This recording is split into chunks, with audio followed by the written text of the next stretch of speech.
할렐루야. 오늘 성경 말씀 고린도후서 10장 말씀 보겠습니다. 너희를 대면하면 유순하고 떠나 있으면 너희에 대하여 담대한 나 바울은 이제 그리스도의 온유와 관용으로 친히 너희를 권하고 또한 우리를 육신에 따라 행하는 자로 여기는 자들에 대하여 내가 담대히 대하는 것 같이 너희와 함께 있을 때 나로 하여금 이 담대한 태도로 대하지 않게 하기를 구하노라. 우리가 육신으로 행하나 육신에 따라 싸우지 아니하노니 우리의 싸우는 무기는 육신에 속한 것이 아니요 오직 어떤 견고한 진도 무너뜨리는 하나님의 능력이라. 모든 이론을 무너뜨리며 하나님 아는 것을 대적하여 높아진 것을 다 무너뜨리고 모든 생각을 사로잡아 그리스도에게 복종하게 하니 너희의 복종이 온전하게 될 때에 모든 복종하지 않는 것을 벌하려고 준비하는 중에 있노라. 너희는 외모만 보는도다. 만일 사람이 자기가 그리스도에게 속한 줄을 믿을진대 자기가 그리스도에게 속한 것 같이 우리도 그러한 줄을 자기 속으로 다시 생각할 것이라. 주께서 주신 권세는 너희를 무너뜨리려고 하신 것이 아니요 세우려고 하신 것이니 내가 이에 대하여 지나치게 자랑하여도 부끄럽지 아니하리라. 이는 내가 편지들로 너희를 놀라게 하려는 것 같이 생각하지 않게 함이라. 그들의 말이 그의 편지들은 무게가 있고 힘이 있으나 그가 몸으로 대할 때는 약하고 그 말도 시원하지 않다 하니 이런 사람은 우리가 떠나 있을 때의 편지들로 말하는 것과 함께 있을 때 행하는 일이 같은 것임을 알지라. 우리는 자기를 칭찬하는 어떤 자와 더불어 감히 짝하며 비교할 수 없노라. 그러나 그들이 자기로서 자기를 헤아리고 자기로서 자기를 비교하니 지혜가 없도다. 그러나 우리는 분수 이상의 자랑을 하지 않고 오직 하나님이 우리에게 나누어 주신 그 범위의 한계를 따라 하노니 곧 너희에게까지 이른 것이라. 우리가 너희에게 미치지 못할 자로서 스스로 지나쳐 나아간 것이 아니요 그리스도의 복음으로 너희에게까지 이른 것이라. 우리는 남의 수고를 가지고 분수 이상의 자랑을 하는 것이 아니라 오직 너희 믿음이 자랄수록 우리의 규범을 따라 너희 가운데서 더욱 풍성하여지기를 바라노라. 이는 남의 규범으로 이루어 놓은 것으로 자랑하지 아니하고 너희 지역을 넘어 복음을 전하려 함이라.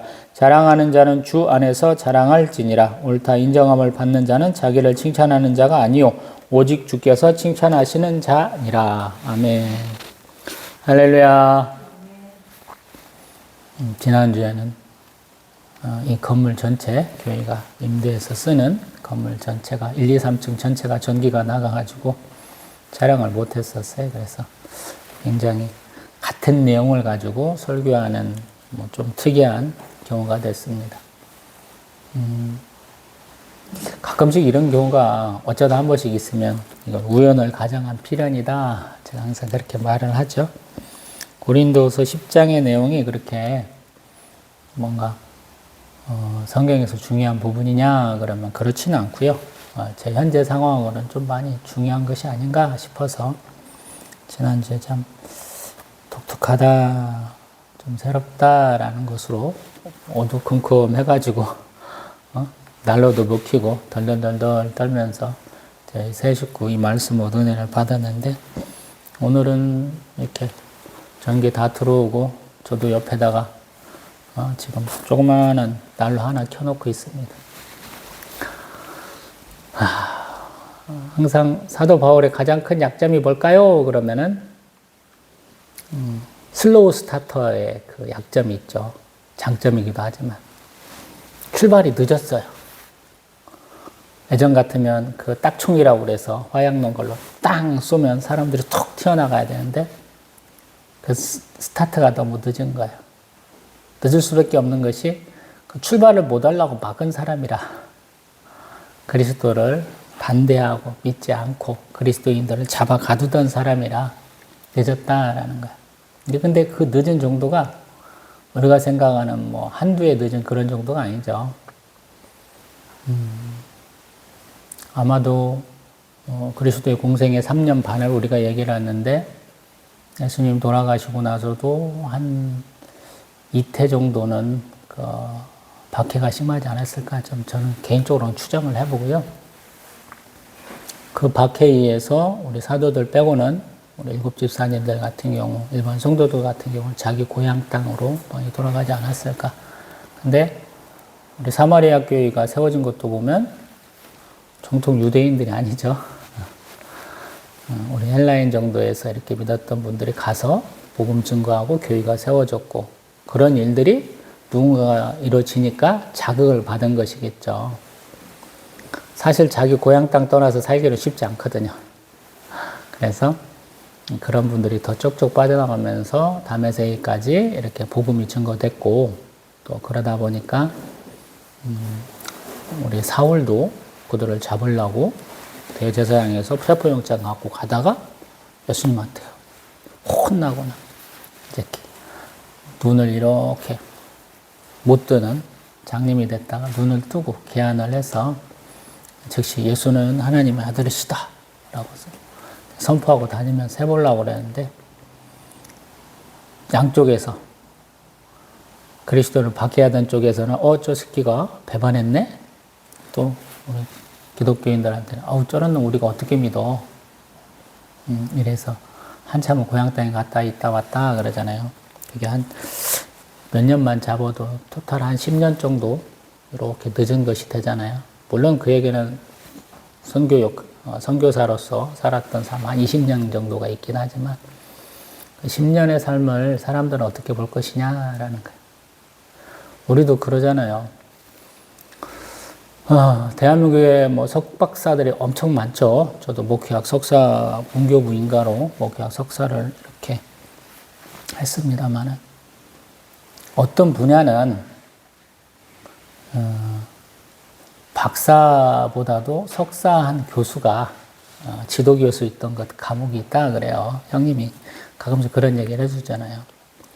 내가 키웠던 제자들인데 내가 이제 저 사람들한테 박사학위 돼갖고 내가 박사 돼야 돼? 이러면서 안 하는 분이 있다고 얘기를 서너 차례 하시더라고요.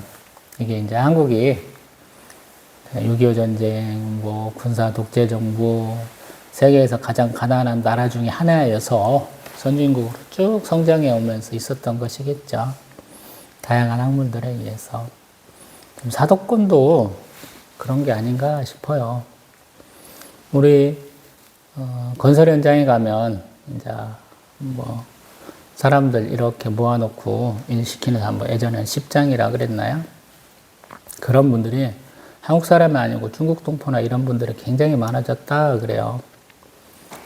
조선소에서도 용접하는 분들 보면은 한국 사람들은 많이 떠나고 이제 중국 동포나 중국인들이 이제 많이 왔다라고 이런 얘기도 하잖아요. 왜 그러냐면 한국 사람들은 안 키워준다는 거예요.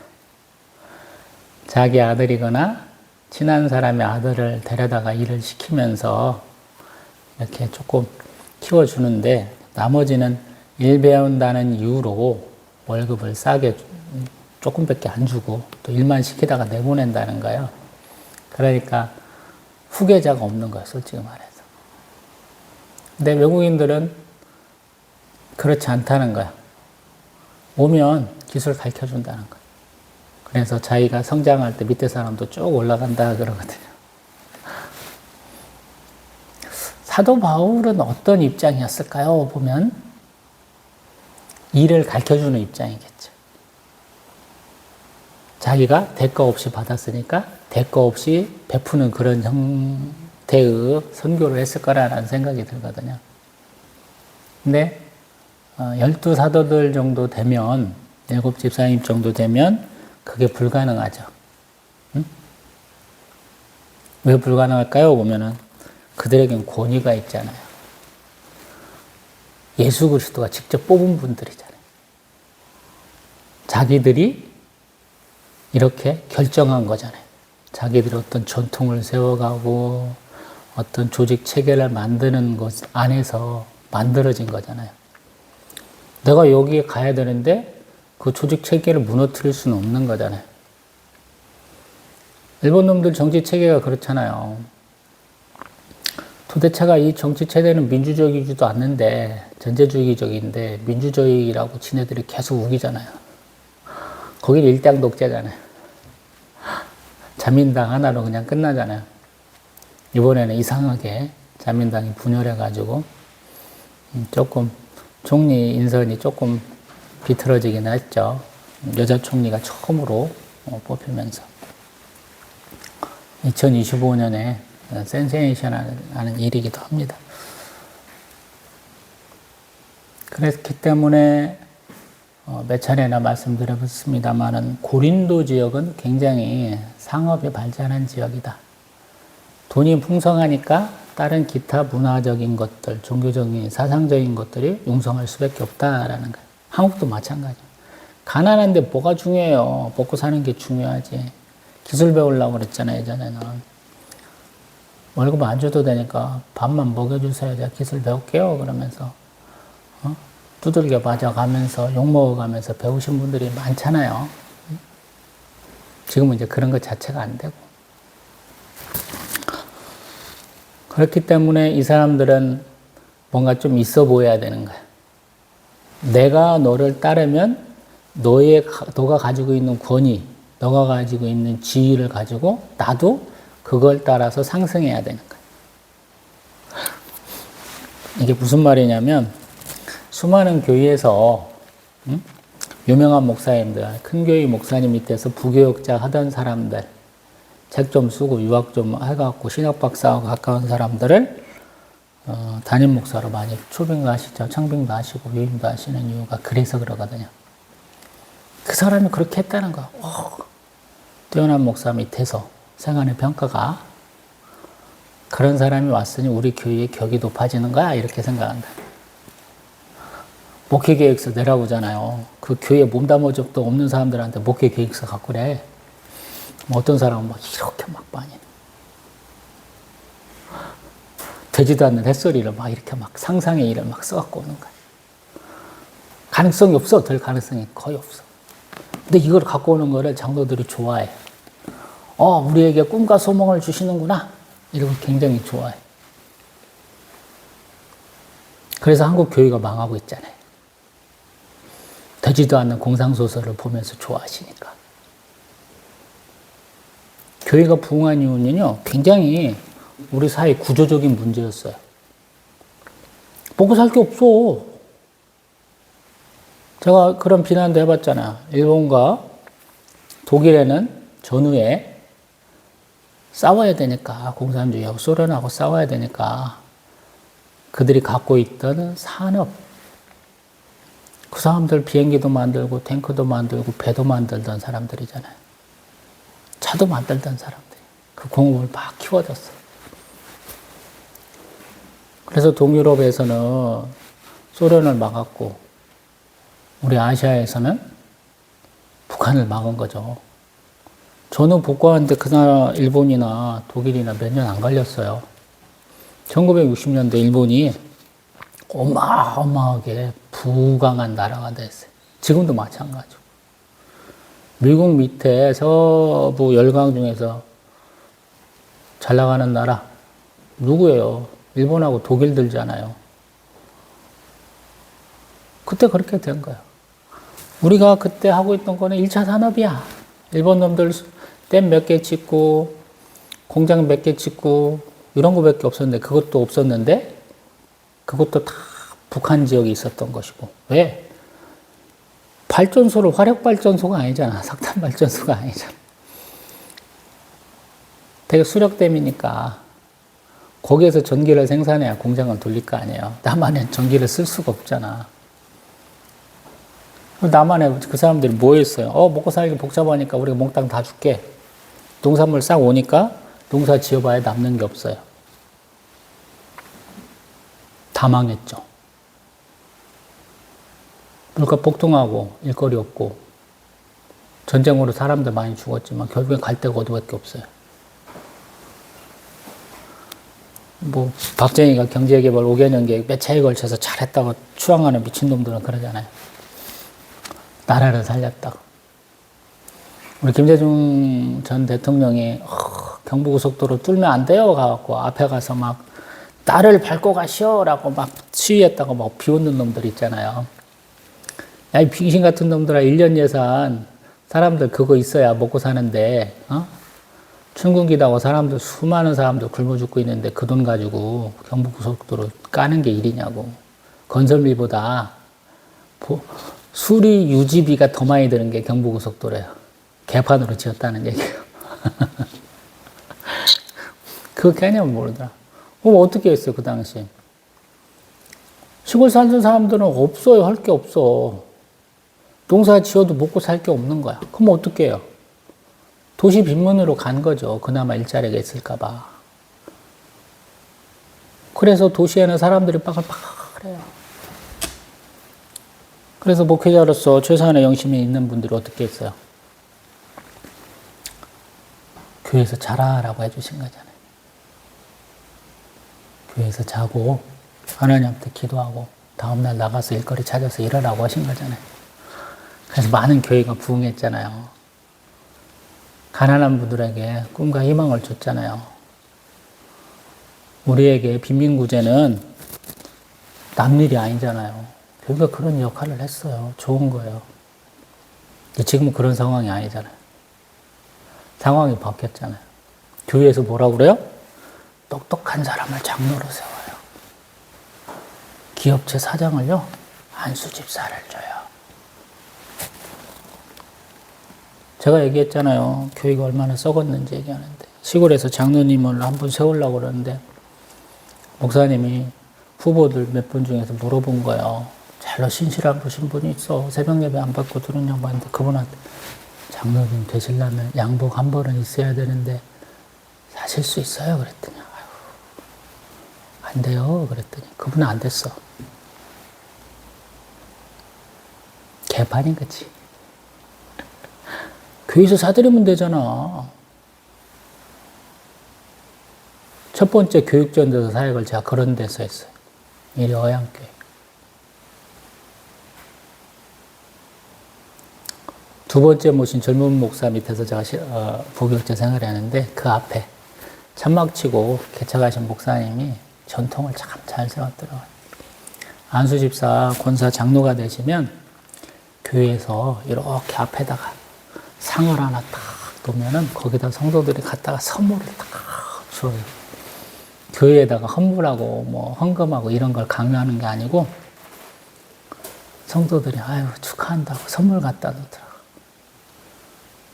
그래서 제가 참 하나님께 감사하다 그랬어요. 그런 교회 처음 봤다고. 부교육자 사례비 조금밖에 못 주니까 첫 주에 준다고 그러더라고요. 제가 첫 주에 딱 출근하고 집에 가는데 안수 집사님이 전화가 왔어요. 전사님, 계좌번호 하나 보내라고. 왜 그래요? 그랬더니 사례비 주려고. 저 한 달도 안 했어요. 그랬더니 우리가 너무 조금 드려서 첫 주에 드려요. 그러더라고요. 그 교회 처음이자 마지막 교회였어요. 그렇게 하는 교회가 없더라고요. 제가 아직까지 목회하는 원인입니다. 그게. 다 썩어 빠진 교회만 있는 줄 알았더니 그런 교회도 있더라. 조그마한 교회, 낡은 교회라 무시받을 수 있지만 하는 행동은 그렇게 바르더라. 제가 보기에.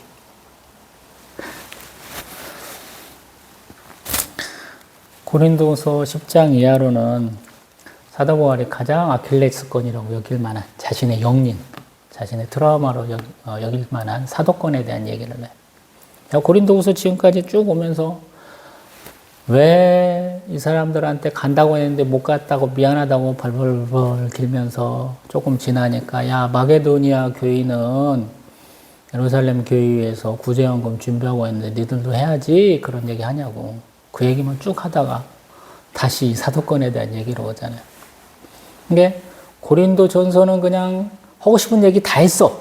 야 이놈들아 이거 잘못했어. 이거 이렇게 하면 안 되지. 하고 할 얘기 다 했어. 근데 고린도후서는 아쉬운 듯이 다 절절매면서 아 그거는 이래서 그래. 저거는 저렇게 좀 해줘. 이거는 이러이러한 상황이야. 그래서 주저리 얘기하는 것 같거든요.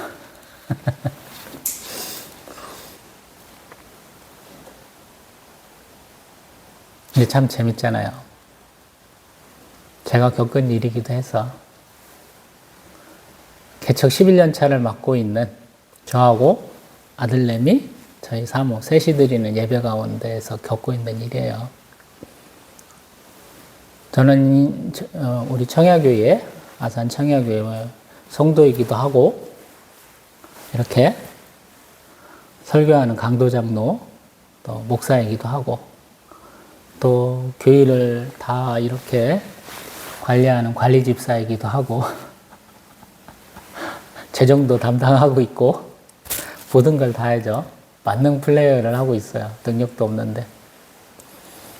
참 대단한 것 같아요. 제가 세상 가운데서 여러 가지 거 안 해봤더라면 이거 감당 못하고 끝났을 일인데 하나님 해결해 주셔서 유지하니까 너무 감사하더라고요. 하고 싶은 얘기 했더니 20분 지났어요. 부문 얘기 해봅니다.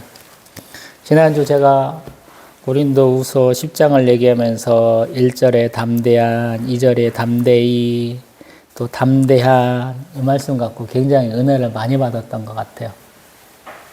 담대한. 어떤 사람이 내 약점을 주고 있다고 생각할 때 어떤 사람은 그 약점을 공격하지 않기도 하고요. 최후의 수단으로 칼을 뽑으려고 하는 그 역할로 칼은 꽂혀 있을 때, 칼집에 꽂혀 있을 때 의미가 가장 큰 거예요. 가치가 가장 높아요. 근데 칼을 뽑은 순간에 무조건 휘둘러 갖고 죽이거나 싸우거나 뭔가를 해야 되거든요. 지금 사도 바울은 그 사람들 하는 논리를 정면으로 반박하고 있는 거예요. 그래서 1절에 보면 너희를 대면하면 유순하고 떠나 있으면 담대하다라고 얘기를 하는 거예요. 이 사람들 비난하는 소리를 그대로 인용하는 거예요.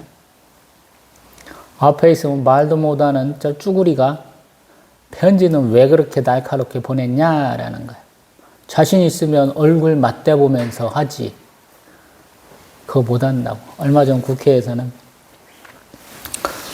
국회 법사위원인가 한나라당 의원이 뭔가 기분이 나쁘니까 나가다가 그냥 자기 앞에 다가오는 민주당 의원 그냥 배치기로 그냥 팍 밀어버리더라. 야구할 때 감독들 막 심판하고 아니면 상대팀 뭐 감동하거나 화나갖고 갑자기 열받으면 그냥 머리를 그냥 팍 배로 푹 밀어버리는 딱 그런 거예요. 참 재밌어요, 성경이. 그래서 성경은 거룩한 책이라고 제가 안 그러잖아요. 똥 싸는 것까지 얘기한다 그러잖아요. 성경은 똥 싸는 것까지 얘기해요. 전쟁터 나갔을 때 분변 처리 어떻게 하냐, 똥 싸고 뒤로 돌아서 삽으로 흙 퍼서 잘 덮어, 이게 있어요.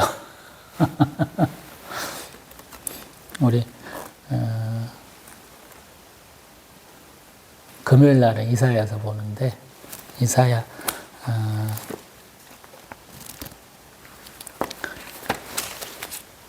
우리 25장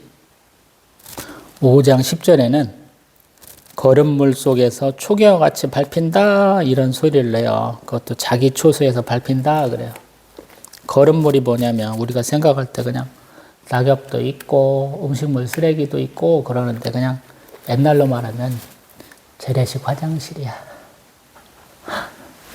똥통에 빠지는데 못 나와.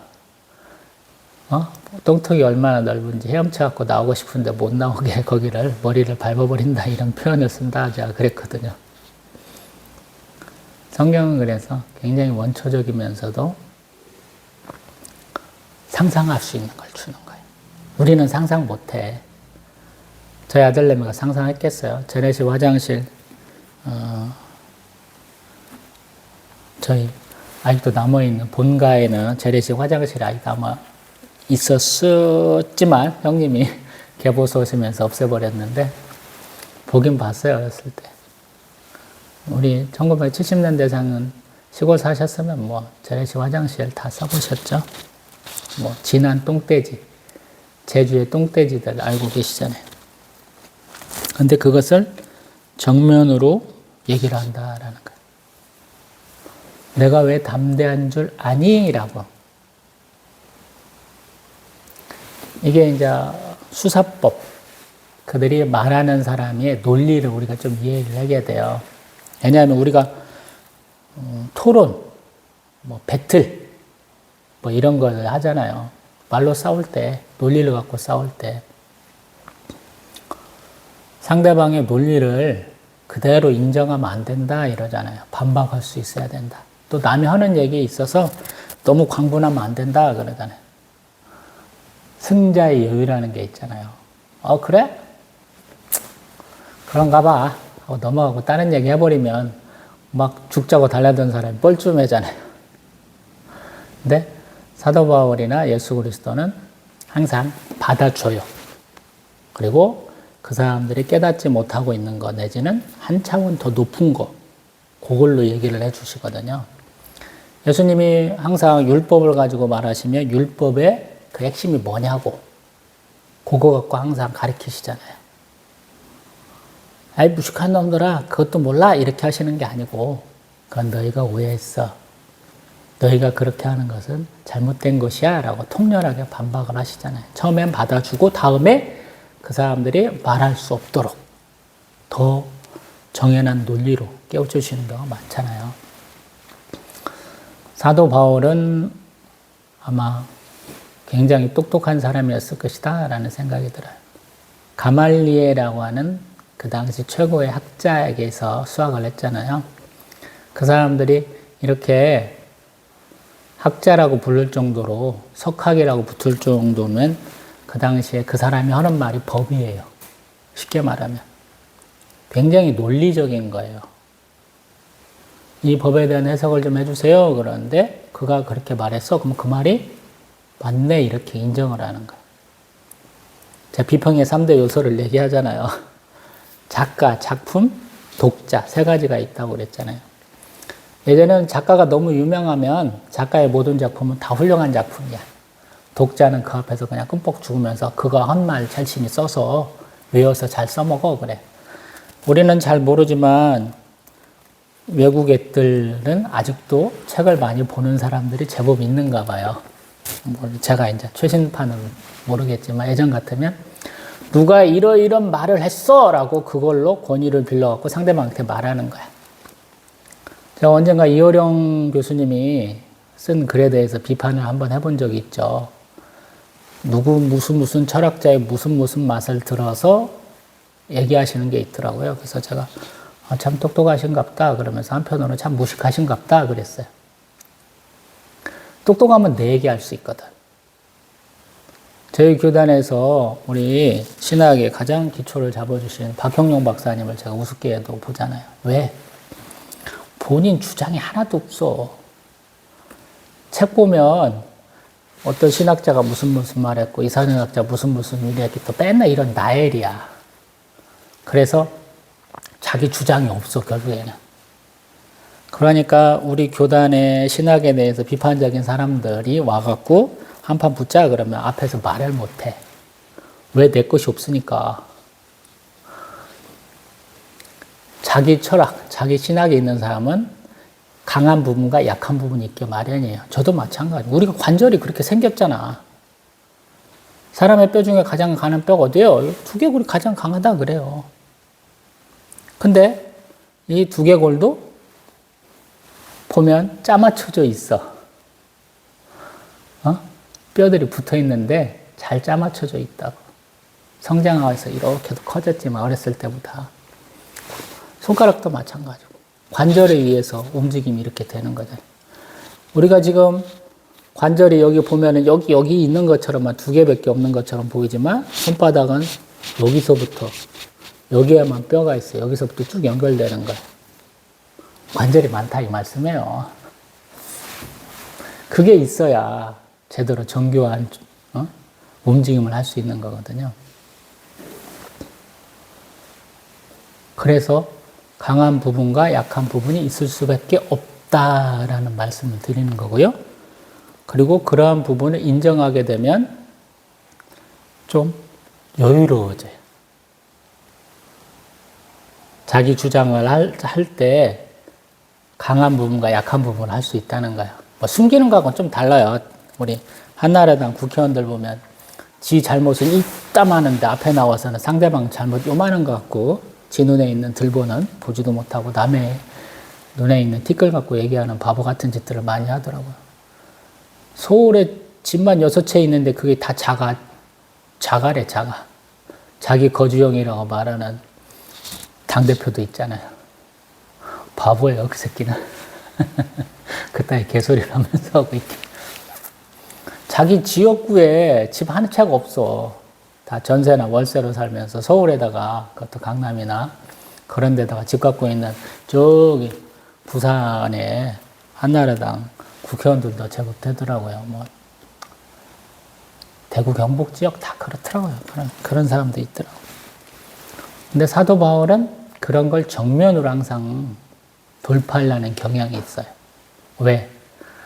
자기 소유가 없어. 자기 쓰는 돌도 자기가 스스로 벌어. 자비랑 선교를 하기 때문에. 자기가 하는 것도 굉장히 고민을 많이 해본 사람이에요. 그래서 뭔 얘기했을 때 밀리지를 않는다는 거예요. 이 당시 편지를 쓰려면 내가 앉아가지고 생각을 다 해서 쭉쭉쭉쭉 쓰다가 막히네 그러면 처음부터 다시 쓰는 스타일이 아니에요. 우리 이제 노인과 바다 뭐 이런 소설 읽어보신 분은 해밍웨이라는 그 노벨 문학상 받은 작가의 특징은 뭐냐면 타자기로 글을 쓰는데 단어가 틀렸어. 그러면 그 부분을 지우고 연결해서 쓰면 되잖아요. 근데 야 성격이 보통이 아니야. 해밍웨이라는 분이. 제가 배우기로는. 처음부터 거기까지 다시 쓰는 거야. 단어 하나 틀렸다고.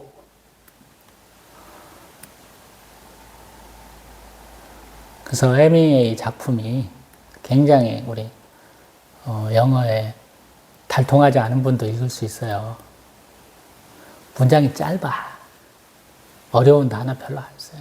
근데 우리 노인과 바다 읽어보시면 번역본 말고 그냥 원서를 보세요. 쉬우니까. 영어 뭐 고등학교 수준만 돼도 충분히 다 읽을 수 있을 텐데 긴장감이 있고 또 성취감도 있고 또 그가 느끼는 허탈함. 내 일생에 가장 큰 물고기 잡았는데 그거를 상어가 모두 뜯겨갖고 그걸 뺏긴 그 허탈함이 있어. 우리 나이를 먹어가면서도 내가 추구하는 바가 있잖아요. 저도 마찬가지고. 벌써 제 나이 55이 됐다고 그래요. 저도 잊어먹고 사는 제 생일을 저희 장모는 기억하고 계시다고 그래서 제가 깜짝 놀랐던 적도 있고 지난주에. 장모님이 이제 너무 열심히 사셔서 내가 조금 기억력이 깜빡깜빡해지시는 때인데 큰 사유라고 기억해 주시니까 너무 감사하더라고요.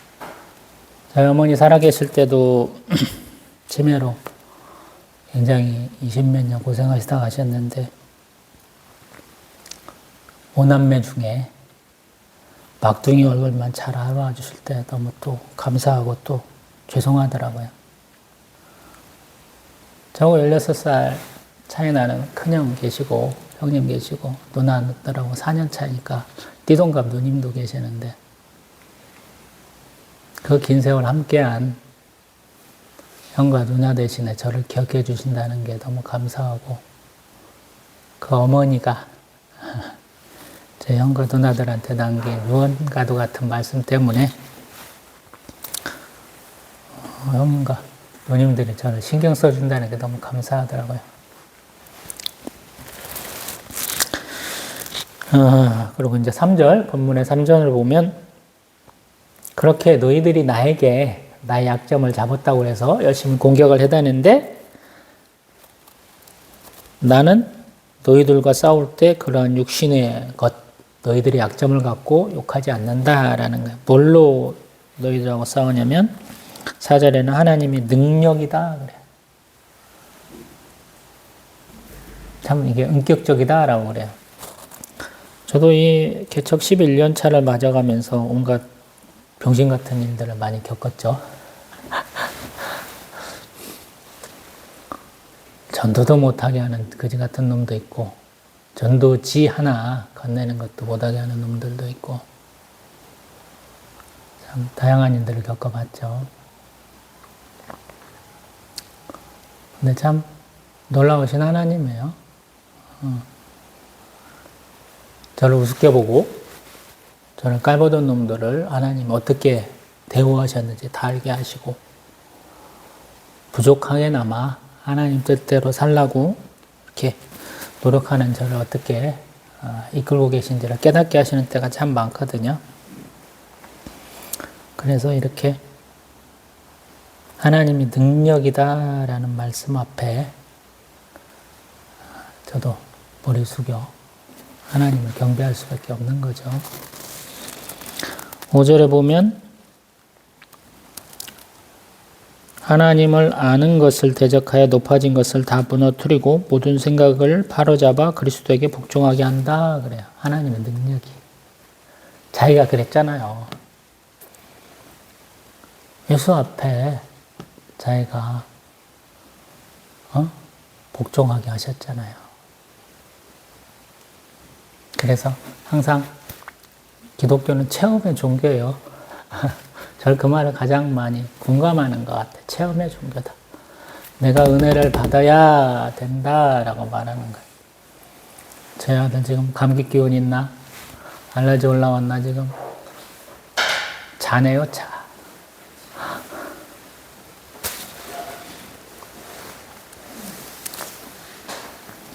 그러면서 7절에 너희는 외모만 본다 그래. 외모만 본다.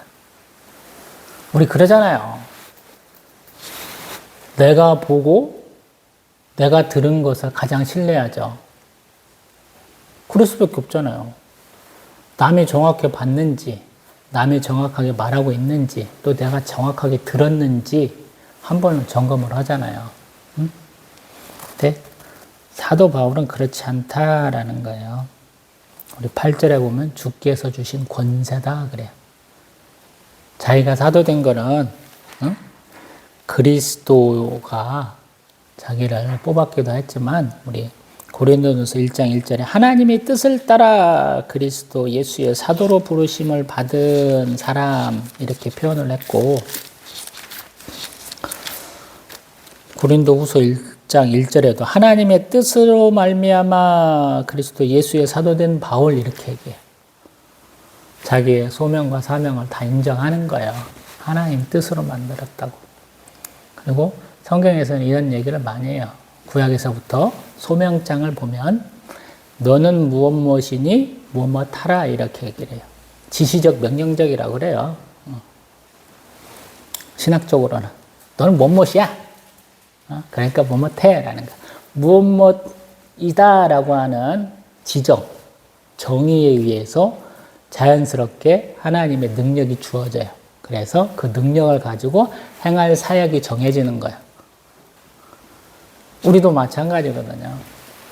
예수님이 선교 지상 명령, 마태복음이나 또가 우리 마가복음을 통해서 우리가 그걸 믿잖아요.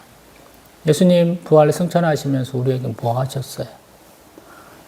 예수님, 하나님 나라를 전파하라 이 사역을 우리가 받았잖아요.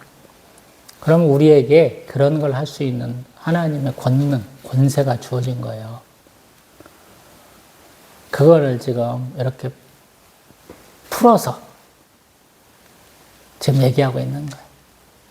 자신의 사도의 권위가 무엇 때문에 생겼는지, 나를 통해서 하나님의 능력이 나타나신 건지, 나타나고 있는지, 하나님의 주신 그 권세에 따라서 내가 어떤 행동을 하는지 봐봐. 이렇게 얘기하는 거예요.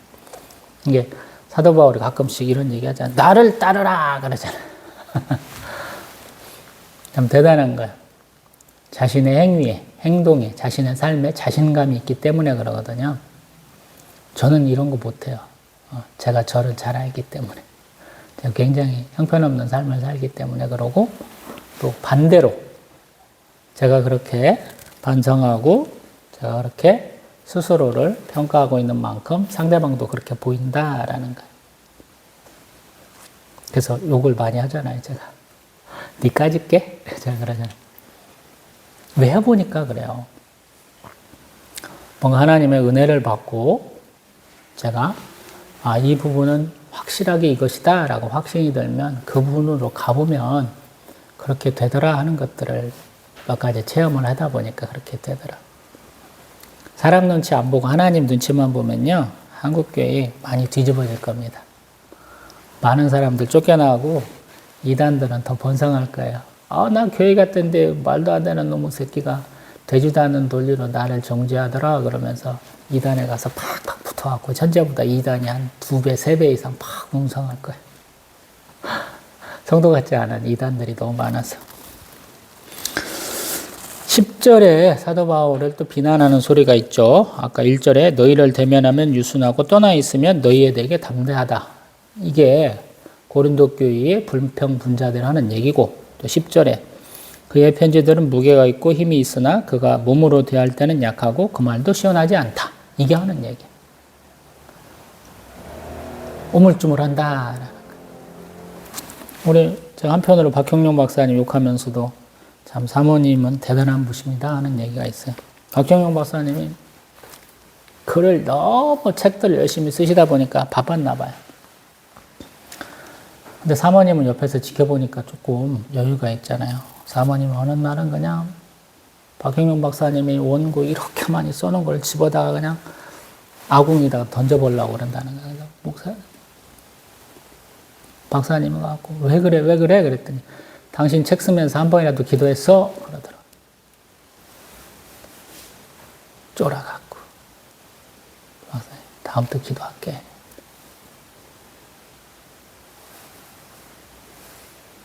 그래서 많은 사람들이 쓴 책을 제가 단정적으로 얘기하잖아요. 한국 목사님, 교수님들이 쓴 책 3분의 1을 넣으면 다 개판이니까 던져버리라고. 우리 예배당 건축하려고 그러면 5%, 10%만 준비되면 건축하기 시작하잖아요. 논문도 그러라고 시키더라고요. 졸업 논문 준비하는데. 한 10% 준비되면 쓰기 시작하세요. 그러더라고요.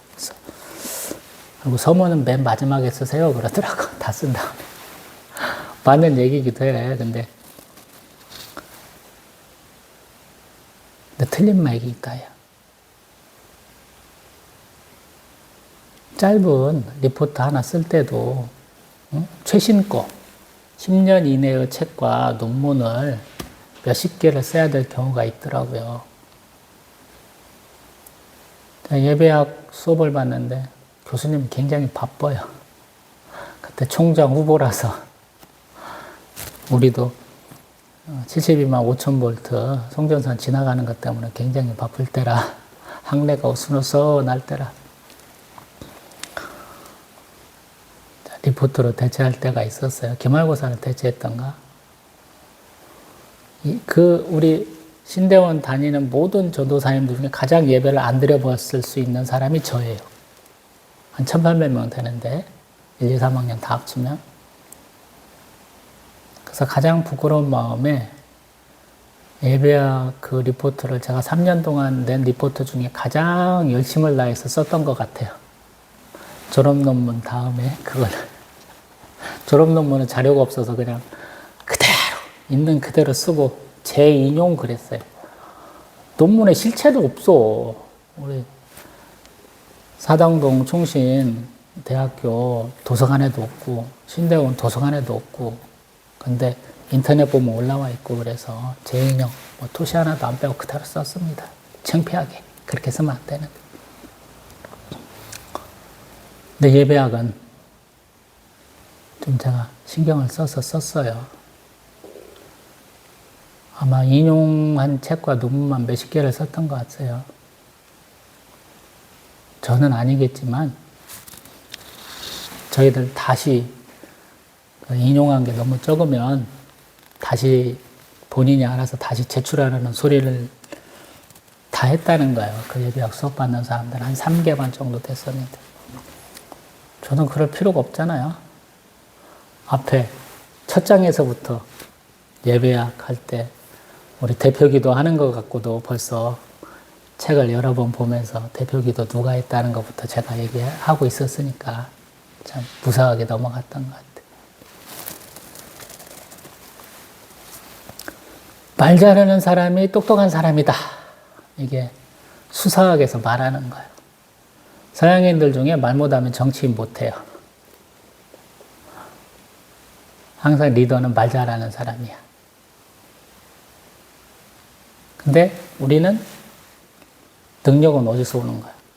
말 잘하는 거에서 오는 거예요? 아니죠. 우리 하나님 능력을 갖고 하나님 주신 권세로 사용하는 사람이거든요. 그래서 내 삶이 증명하는 거예요. 사도 바울은 그 얘기하는 거예요. 나를 봐, 이 사람들아. 그러면서 칭찬은 누가 하는 거야? 사람의 인기를 먹는 거야? 아니면 니그들끼리 서로 칭찬해갖고 서로 추어 올리는 거야? 이제 저희 지방 사투리는 추어 올린다 그래요. 사람들은 세상에서는 똥꼬도 빨아준다 이런 아주 저급한 표현도 하죠. 근데 스스로 서로가 칭찬하는 건 아니다라는 얘기를 마지막에 하면서 18절 주께서 칭찬하시는 자가 제대로 된 거지 이렇게 얘기하는 거예요. 처음에는 부드럽게 얘기하는 것 같은데 대못을 놓고 받고 있죠. 우리 드라큘라 백작 같은 흡혈귀를 죽일 때 어떻게 죽여요? 가슴에다가 정을 박아야죠. 대가리를 뽀개야죠. 그런 것처럼 아예 정으로 그냥 뽀개버리는, 꽂아버리는 그런 말인 거죠. 제가 이런 얘기도 비슷한 얘기도 몇 차례 한 적이 있습니다. 동료들한테도, 동역자들한테도. 왜? 세상 사람들은 선교를 몇 년 한다는 둥, 성도가 몇 배 늘어났다는 둥, 이런 걸로 항상 자기의 업적을 자랑하더라고요. 굉장히 수치적으로 자랑하는 걸 좋아해요. 숫자로. 성도가 몇 명 늘었어? 교회 재정이 얼마나 늘었어? 교회 면적이 얼마야?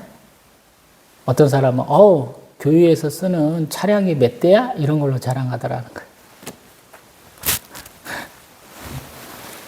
동탄의 크리스천 교회 제가 면접 갔다가 한 얘기를 제가 몇 차례 하고 있잖아요. 그저 같은 담임 목사, 부교육자들하고 탁구 쳤다고 교육전도사 뽑는데 반바지에다 그 운동복 그대로 와가지고 면접 보더라고요. 미친놈인가 그랬어요. 제 나이 40살 정도에 가서 면접 봤는데 전 그지 같은 놈이다 라는 생각을 했어요. 그 사람이 보기에도 저도 너무 형편없는 사람이고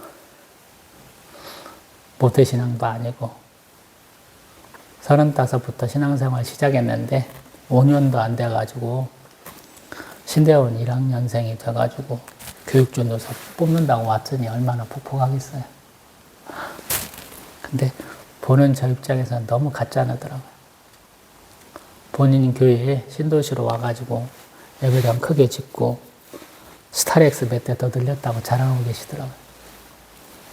그때 제가 김제중앙교회에서 신앙생활 잠깐 하고 이렇게 조금 돌아다니던 때거든요. 선교사님이 세우신 교회, 김제시에서 시장, 국회의원 다 거기서 신앙생활 하시던 교회. 45인승 대형 버스만 몇 대가 있는데 성도수 그때 줄어도 1000명이 넘는 교회.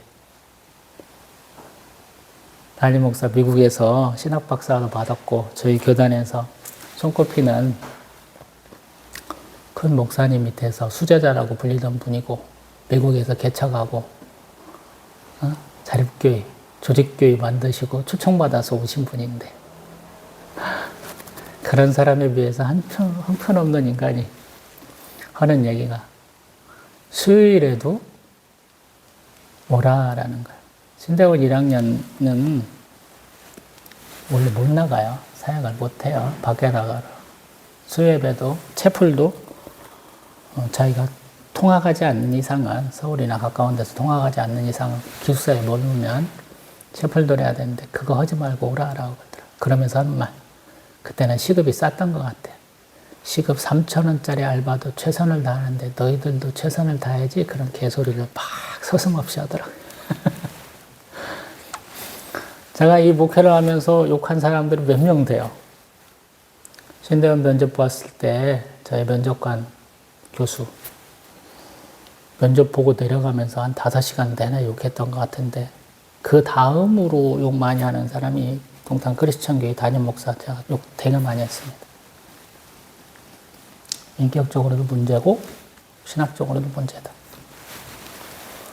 근데 제가 나중에 사역하다 보니까 그 교회 부교육자로 일하는 사람이 학교 후배인 교육자하고 같이 사역을 하게 되는데 굉장히 칭찬하더라고요. 걔가 원하는 건 뭐냐? 젊은 사람. 제 말대로 그냥 막 쓸 수 있는 사람을 원했던 거더라고요. 결국에는. 그래서 제가 하는 말. 성경도 어렵지만 신앙생활도 참 어렵다. 그런 부교육자 생활을 안 했더라면 제가 목사 한 수까지 못 왔겠죠. 부교육자를 받아준 담임 목사님들이 참 대단한 분이구나. 감사하다. 제가 욕하면서도 한편으로. 그리고 내가 이렇게 홀로 가정교회 목사로 사역하는 것도 하나님 뜻이구나. 왜 그 사람들 주리하고 저하고는 전혀 안 맞잖아요.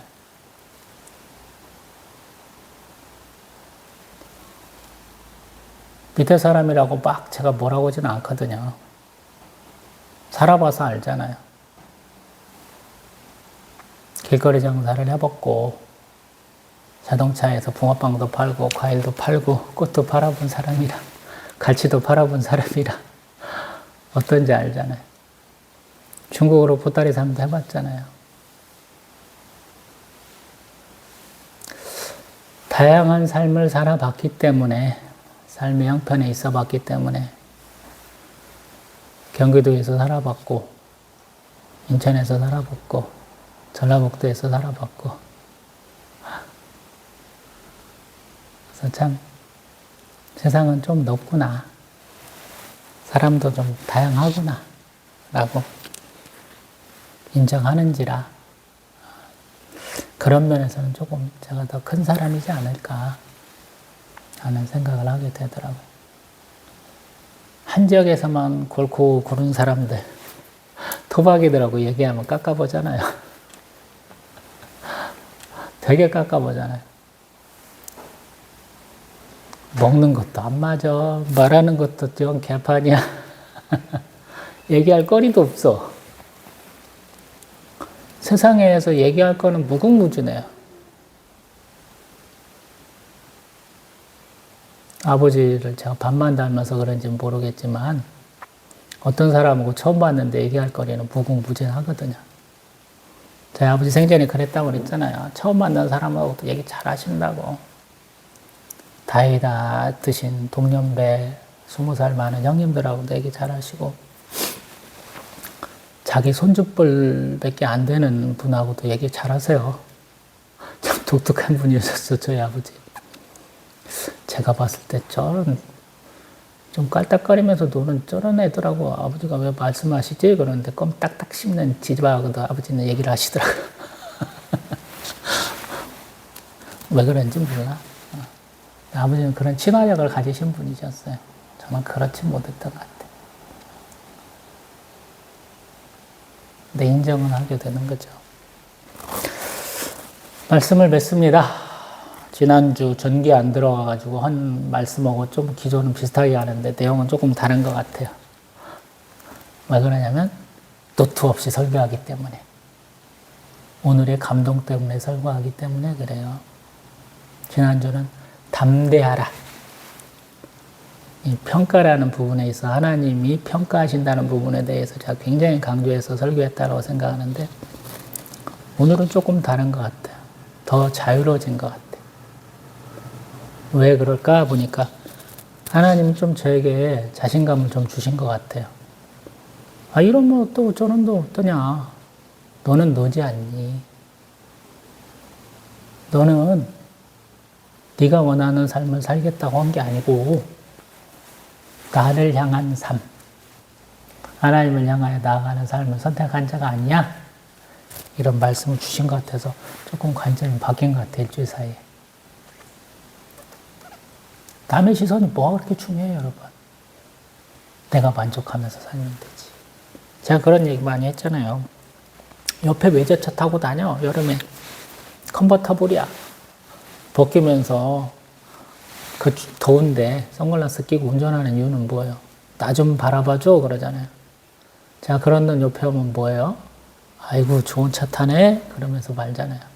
저는 에어컨 빵빵하게 틀고 그러고 가거든.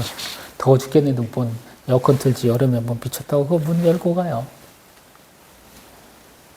집 자랑하고 차 자랑하고 돈 자랑하고 뭐 어때요? 좋은 거 입어서 좋겠다. 좋은 데 살아서 좋겠다 하면 되는 거지. 막 몇십만 원짜리, 몇백만 원짜리 옷.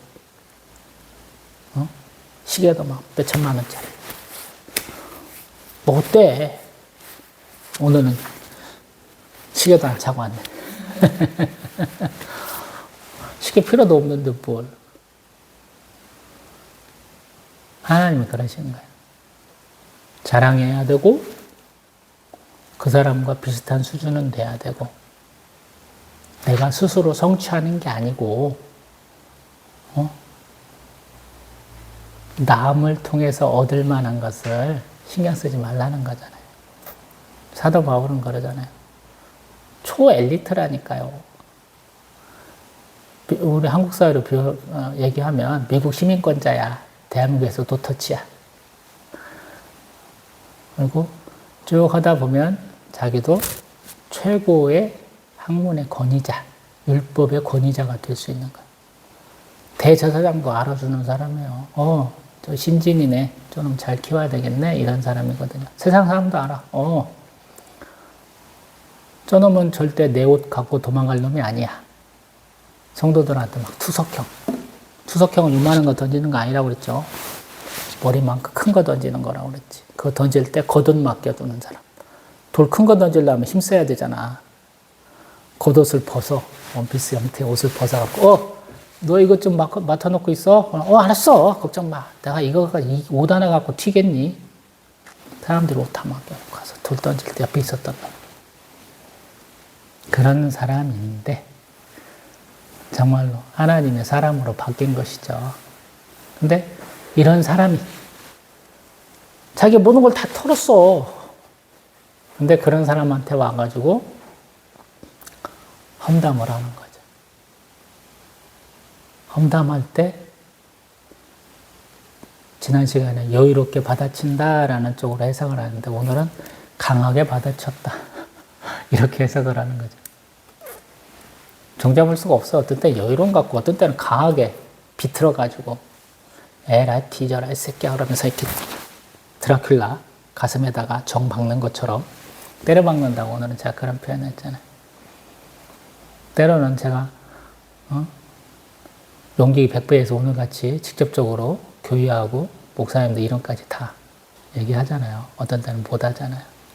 쩔어가지고 구독자 10명도 안 되고 평균 조회수 1위도 안 되고 지금 동영상 못 올린 지가 몇 달인데 그걸 쫄아갖고 못 한다는 게 말이 돼요.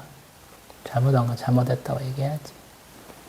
큰 교회는 더 성도도 많은데 맨날 욕하면서 여기도 순복음교회도 얘기하고 서울 사랑의 교회도 잘못했다고 그러고 윤석정 목사도 잘못했다고 막 욕하는데 그 코딱지만한 동탄 크리스천 교회 하나 욕 못하겠어 되겠어요? 잘못한 건 잘못한 거지. 나이 차이도 별로 나지도 않는 인간이 이제 50대 중후반밖에 안 됐겠더만 40살 먹은 세상에서 나이 40살 먹은 사람한테 그렇게 했다고 하면 세상 사람들이 다 욕하죠. 여러분 신앙생활은 담대하게 하는 거예요. 숙이지 마세요. 이상하게 권위의식이 쩔어가지고 아재력이 너무 뛰어난 사람들이 많거든요. 쩔지 마세요 여러분. 목회 좀 못 하면 어때요? 목사 안수 안 받으면 어떻습니까? 나는 하나님 일꾼이 되고자 한 것이지 되지 않는 햇소리 하는 인간들의 종으로 간 건 아니잖아요. 그래서 제가 교회 옮긴다 오면 웬만하면 멋이라고 그러면서도 정 안 맞으면 옮기세요. 제가 그런 얘기도 자주 해요. 그래서 제가 크리스천이면서도 안티 크리스천이기도 해요. 하나님을 믿고 하나님 뜻대로 사시기를 원합니다. 그리고 나를 비난하는 것은 너무 당연한 일이라고. 사도 바울의 경우를 들어서 우리가 위로받으면 좋을 것 같아요. 이 에게의 지역, 터키 서부 연안으로부터 그리스 동부 연안에 있는 모든 교인은 사도 바울을 선교로 세워졌다라고 볼 수 있겠죠. 영향력 안에 있는 거예요. 근데 그에게 이렇게 대차게 덤비는 세상 모르는 놈들이 있잖아요. 저희도 마찬가지. 근데 사도 바울은 이러한 사태도 책 잡히지 않을 만큼 자기가 굉장히 구별되는 신앙생활을 해왔다라는 거거든요. 저는 아니고요. 저는 뭐 코에 걸면 코걸이, 귀에 걸면 귀걸이만큼 잘못된 행동을 많이 하고 있어요. 근데 여러분들은 조금 나은 신앙생활 하시기를 소망을 합니다. 또 같은 얘기, 우리 11장에는 사도권을 조금 다른 방식에서 얘기하는 내용 또 보겠습니다. 또 뵙겠습니다.